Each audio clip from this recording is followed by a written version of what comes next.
mais foofu tu me permets de t'interpeller sur un fait ñu ngi koy waxtaanee. mooy la candidature d'Ousmane Sonko. selon toi situation bi fi mu toll nii tey ndax mënul gàllankoor échéance yi ñu jëm candidature Ousmane Sonko moo xam ci local yi moo xam ci présidentielle 2029. man daal tant que Cour suprême taxawul wax. prononcé si. parce que li ma jaaxal mooy man defuma droit. mais damay dégg juge bi wax li juge bi wax li juriste yi waxee nii juriste yi waxee nii bu tant que Cour suprême communiqué wul. ci loolu man dama jàpp ni ni ne sera pas candidat en 2029. te on doit tout faire pour régler ce problème parce que toi ak lu nu mënti wax c'est le chef de la révolution ak lu nu mënti wax ak lu nu ko mën a waxal Ousmane Sonko lu nu ko mënti waxal. c'est lui qui a lancé la révolution. donc mënoo lancer révolution fal ay ministre maire député ay directeur ay PCA ak président de la République élection jot yow nga ni non tu n'es pas éligible. donc côté boobu noonu man dama ciy taxawgum ci non éligibilité am ba koroog ñuy yegg 2029 lu waaye neex aussi waxal waaw. ok on va essayer d'avancer mbokk yi di leen wax ni yéen a ngi ci seen décryptage hebdomadaire comme chaque mardi rek ma ànd kook moom Arona ngir jàngat li nga xamante ni moom mooy tolluwaay réew mi donc ci tënk guñu dara ci waxtaan wi mën nañ jàpp ni tënk guñu dara Arona ci wàllu rencontre yi am ci suuf ngir réconciliation wala mën nañ jàpp ni ba tey ku ci nekk da nga téye fi nga téye laataa ñuy jàll. waaw dama jàpp ni ku nekk da nga téye fi nga téye parce que médiateur bi ba tey génnagul wax lu leer. lan la Sonko bëgg lan la Diomaye bëgg. le pouvoir c'est le pouvoir.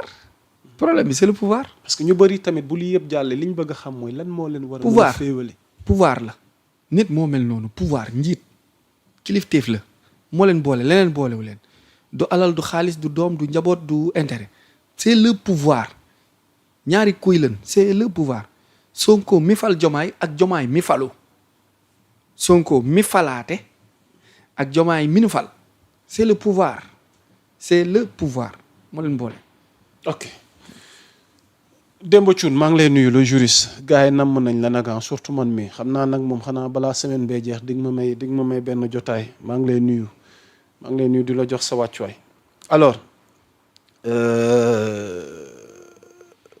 actualité sous région bi dafa mel ni jihadisme bi lëmbee réew Mali te jegeñu mi ngi dox di gën a gagner du terrain. fal la jëm finalement ndax mën nañ séntu ñu nekk ci fin en tout cas mbir mee ngi progresser tey tamit nag Sénégal warut a toog xëy na croiser les bras.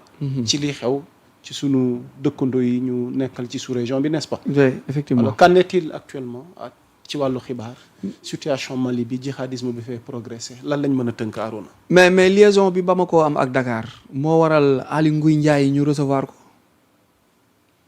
moo waral Kandé aussi am réception moo waral Moussa Fall peut-être am réception wala Biram Diop et ainsi de suite parce que lu tax ñooñu mooy rôle yi ñu jot a occupé le ministre de l'intérieur il est tellement informé que mën na nekk après 2 ans 3 ans moo tax Macky Sall daawul yàgg ak ministre de l'intérieur Aly Ngouille Ndiaye bi mu commencé am yenn doole yi la ko Macky démettre parce que un ministre de l'intérieur day jot information 5 sur 5 day am sécurité intérieure bi ak frontières yeeg lépp tout ce qui bouge da koy yor mook palais ñooy seddoo genre information yooyu. donc Ali joué na ci rôle benn moment c'est pourquoi il a été reçu pour des questions d'ordre sécuritaire à l'intérieur ak à l'extérieur du pays donc ñii Diomaye réceptionné yëpp. ñu nekkoon soit ministre de l'intérieur wala ñu nekkoon ay hommes de tenue c'était pour des questions d'ordre sécuritaire. parce que mënoo nekk intérieur doo am information yi. boo nekkee intérieur da ngay demaaleeg ay information yu capital yu extraordinaire.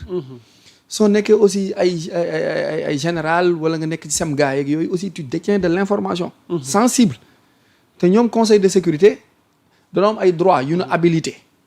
y a des généraux yi nga xamante ni 5 lan mooy air terre mer sécurité wala stratégie yooyu ñoom dañuy toog former benn conseil de sécurité waxtaan Ablaye Wade bi muy dem Bissau bi mu dem Guinée Bissau problème Guinée Bissau bi tombeek Ablaye Wade 13 généraux la yóbbu 13 donc parce que xam na ni Guinée Bissau mook Sénégal tarfatal ay ni la Mali Mauritanie ak Gambie ak Sénégal vite fait la donc si Mali bouge wala nekk sur le point de prendre feu alors que le Mali bat pas pour uniquement le Mali l'armée malienne xeexul uniquement pour le Mali de mais pour l'AES aussi parce que ñi ngi Burkina ñi ngi Niger ñi ngi dans le Sahel ñi ngi dans le Sahara donc Sénégal am rôle capital ba pare nekk l'imam dëkk yooyu ma la limal ay naayim lan sàppe yi lan ñoom jàpp nañ ba pare kabbar moo des te imam bi mooy Sénégal rek kay kabbar jiite yeneen dëkk yi topp ko le développement de l'Afrique va passer par Dakar le développement de l'Afrique va passer par Dakar loolu américains yi xam nañ ko français yi xam nañ ko russes yi xam nañ ko ñoom ñëpp xam nañ Dakar est le nez respiratoire mooy aspirer énergie bi mooy pomper ci poumon yi moo koy lancer maintenant Tamba fait partie de Dakar waxin la Tamba fait partie de Dakar ndax bu fekkee Dakar mooy bakkan biy nooyi Sénégal nekk bopp bi Tamba bu nekkee bulbe rachidien bi si tu découpes Dakar si tu découpes Tamba de Sénégal Dakar ne pourra pas fonctionner parce que l'air là que Dakar aspire ça passe par Tamba Kidira Kaay dans le Bafing et le Bakoy dem Mauritanie dem Mali wàcc Burkina jël Guinée Conakry Guinée Bissau alimenter le reste de l'Afrique am benn ligne bu nga xam ne Dakar la départ ba Tchad ñu koy wax colonne marchand zone boobu tudd le Sahel moo tax ñi ko fermé nekk ay dinga sant ay Gay ak Ñang ak Diop ñi fermé colonne marchand bi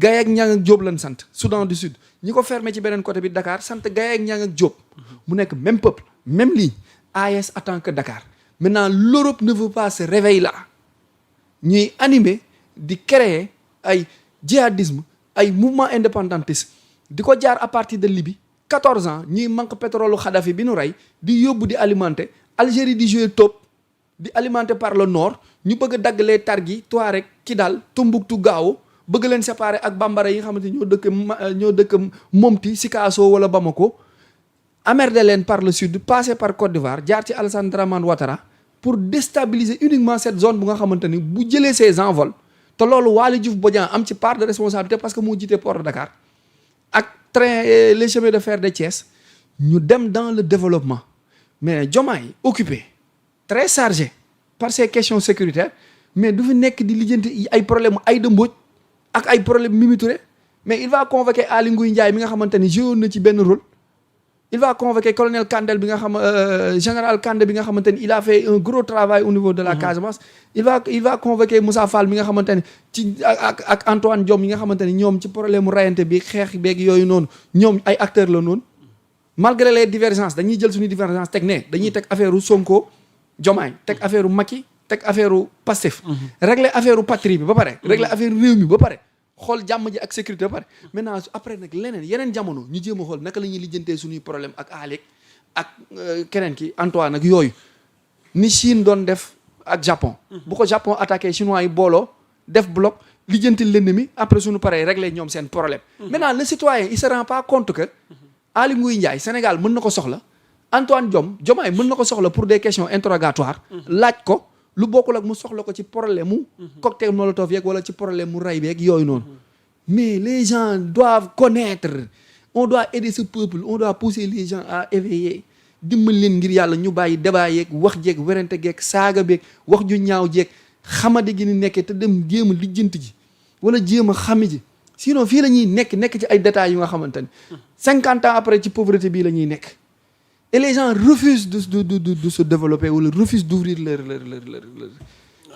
cervelet. Non mais c'est inadmissible. Alors, pour terminer, ndax pexe dina am. Oui, bien sûr. Parce que y a le soutien russe et sous peu aussi il y aura le soutien américain.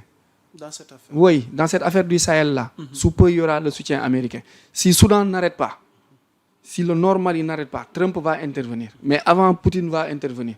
Parce qu'on va vers la fin de la Troisième Guerre mondiale, qui est une guerre stratégique, militaire, qui est une guerre en même temps informationnelle. C'est une guerre où seuls les militaires peuvent nous libérer de cette emprise que nous sommes en train de vivre.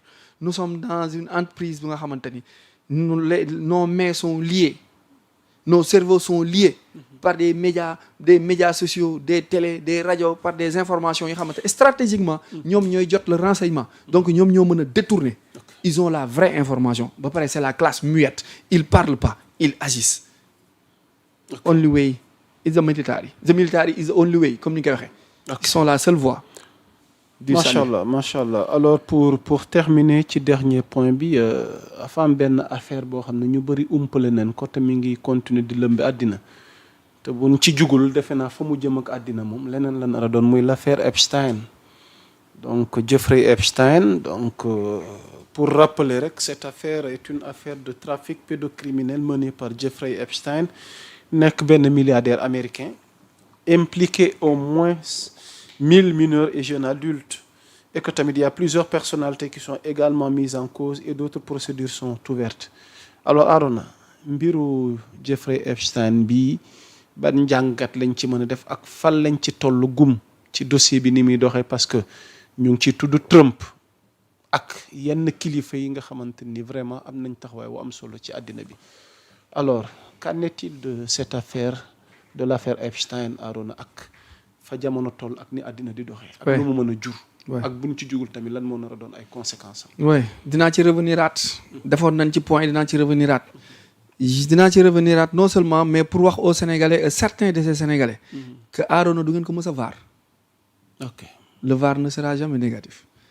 ñiy wax désinformation waru leen ko jox kàddoog waru leen ko dékk micro warul wax ak ay waxu dof lay wax yëpp. du ngeen mës a vaar. affaire Epstein